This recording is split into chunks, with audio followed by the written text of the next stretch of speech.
Hey guys, Cam here from 9 to 5 Google, and it seems that Sony always has a presence at MWC, and this year it used its booth space to announce a new series of smartphones. The Xperia X and Xperia XA are the premium mid-rangers launched to combat the likes of Huawei and OnePlus's affordable high-end phones. The ringleader, of course, is the Xperia X, which has a full HD 5-inch IPS LCD display on the front, and that's covered in glass with slight curves at the edges. The back is a seamless flat sheet of metal, and the phone has the trademark smooth rounded metal frame all the way around the edges. Like the Z5, the X has a fingerprint sensor built into the power button on the side, and as you'd expect from Sony, the design is very minimal and uncomplicated. It's attractive. As you'd also expect from Sony, there's a great camera on the back. This 23 megapixel one can focus within the blink of an eye. It has phase detection autofocus and 1080p video recording. There's also an impressive 13 megapixel front-facing selfie camera.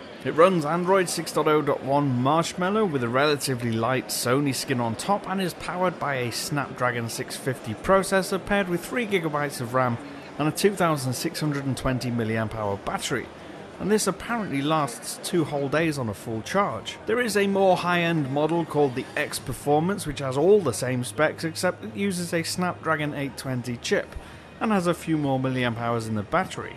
Storage is 32GB and it can be expanded up to 200.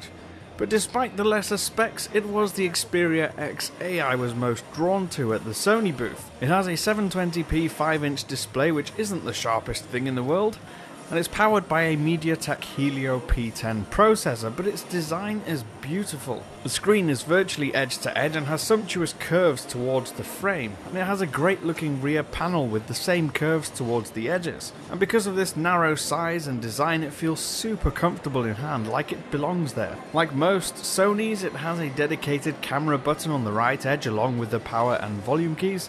What's more, it'll come in 4 colours. You've got black, white, and 2 different tones of gold, rose and lime. Despite only being 720p, the screen does pack a punch.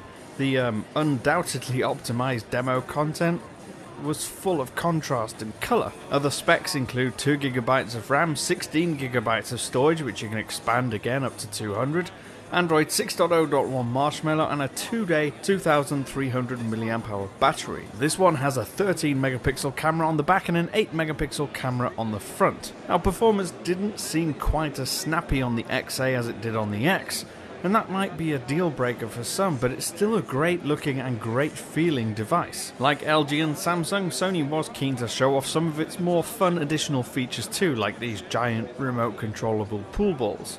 I've been Cam, I'm at Cam Bunton on Twitter. You can follow me there, ask me questions, use the comment section down below. Let me know what you think of Sony's latest devices. Are these going to be enough to compete? I'll see you again soon.